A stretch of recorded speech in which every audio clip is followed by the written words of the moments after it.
اعوذ باللہ من الشیطان الرجیم بسم اللہ الرحمن الرحیم۔ دنیا کی زینت اور اس سے دامن بچانا۔ قرآن مجید کی آیات اور احادیث مبارکہ کی روشنی میں مختصراً گفتگو۔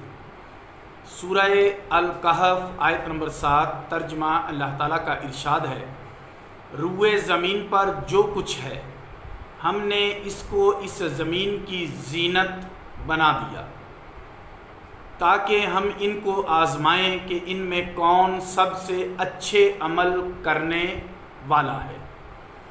حضرت ابو سعید خدری رضی اللہ عنہ بیان کرتے ہیں کہ نبی صلی اللہ علیہ وآلہ وسلم نے فرمایا، دنیا شیریں اور سرسبز ہے اور اللہ تعالیٰ تم کو اس میں خلیفہ بنانے والا ہے، پھر وہ دیکھے گا کہ تم اس میں کس طرح عمل کرتے ہو، سو تم دنیا سے اور عورتوں سے بچو، کیونکہ بنو اسرائیل کا پہلا فتنہ عورتوں میں تھا۔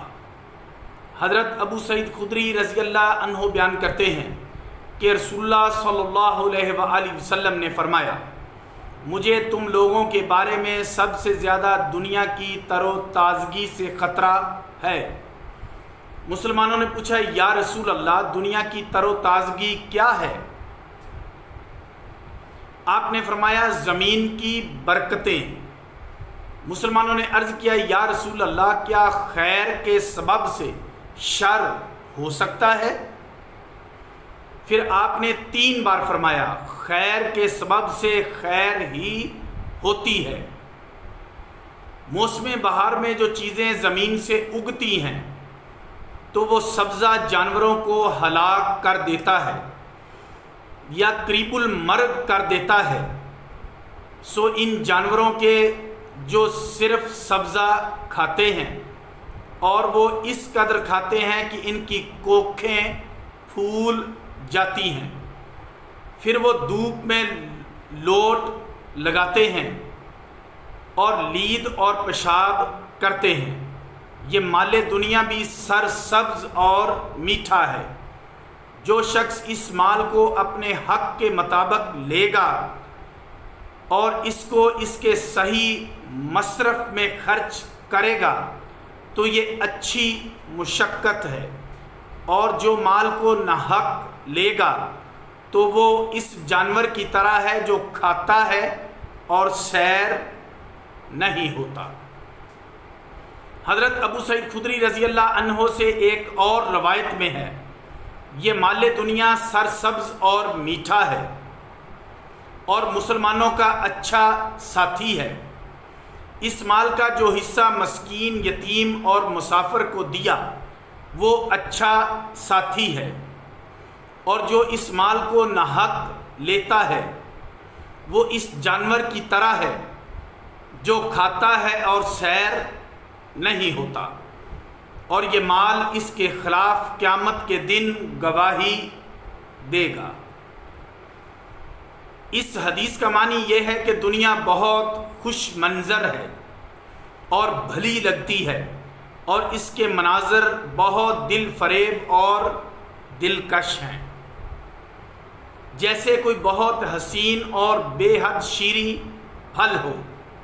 اللہ تعالیٰ نے اس دنیا کے ذریعے اپنے بندوں کو امتحان میں مبتلا کر دیا ہے، اور وہ دنیا کو دکھاتا ہے کہ کون دنیا میں زیادہ اچھے عمل کرتا ہے، یعنی کون دنیا سے زہد اور بے رغبتی اختیار کرتا ہے۔ اللہ تعالیٰ نے بندوں کے لیے جن چیزوں کو زینت بنایا ہے، بندوں کے لیے یہ جائز نہیں ہے کہ وہ ان چیزوں کو اللہ تعالیٰ کی نافرمانی میں خرچ کریں۔ اسی لیے حضرت عمر نے یہ دعا کی تھی کہ جن چیزوں کو تو نے ہمارے لیے مزین کیا ہے ہمیں اس سے بچا کہ ہم ان پر اترائیں۔ اے اللہ، میں تجھ سے یہ دعا کرتا ہوں کہ میں ان چیزوں کو حق کے راستے میں خرچ کروں گا۔ اور یہی رسول اللہ صلی اللہ علیہ وآلہ وسلم کے ارشاد کے معنی ہے، جو اس مال کو اپنے حق کے مطابق لے گا اس کے مال میں برکت دی جائے گی، اور جو شخص اس مال کو ناحق لے گا وہ اس جانور کی طرح ہے جو کھاتا ہے اور سیر نہیں ہوتا۔ حضرت عبداللہ بن عمر رضی اللہ عنہما بیان کرتے ہیں کہ حضرت عمر رضی اللہ عنہ نے فرمایا کہ رسول اللہ صلی اللہ علیہ وآلہ وسلم مجھے عطا فرما رہے تھے اور میں کہہ رہا تھا کہ یہ آپ اس کو عطا فرما دیں جو مجھ سے زیادہ ضرورت مند ہے۔ آپ نے فرمایا جب یہ مال تمہارے پاس آئے تو اس کو لے لو، جبکہ تم اس مال کی طمع نہ رکھتے ہو، نہ اس مال کا سوال کرنے والے ہو، تو اس مال کو لے لو۔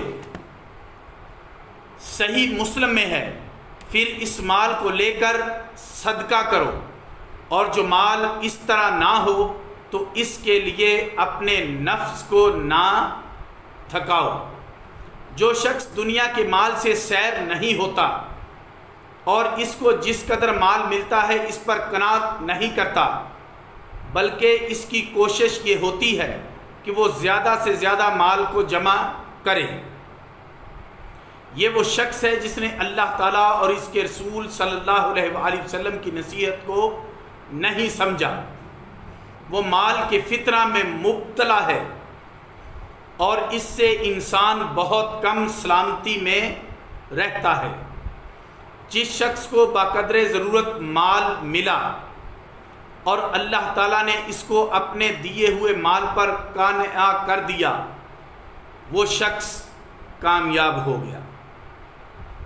اللہ تعالیٰ نے جو فرمایا ہے تاکہ ہم ان کو آزمائیں کہ ان میں کون سب سے اچھا عمل کرنے والا ہے، اس کی تفسیر میں ابن عطیہ نے کہا جو مال کو حق کے موافق لے اور اس مال کو ایمان کے ساتھ حق کے راستے میں خرچ کرے، فرائض واجبات سنن اور مستحبات کو ادا کرے اور مکروہ کاموں سے اجتناب کرے، وہ شخص سب سے اچھے عمل کرنے والا ہے۔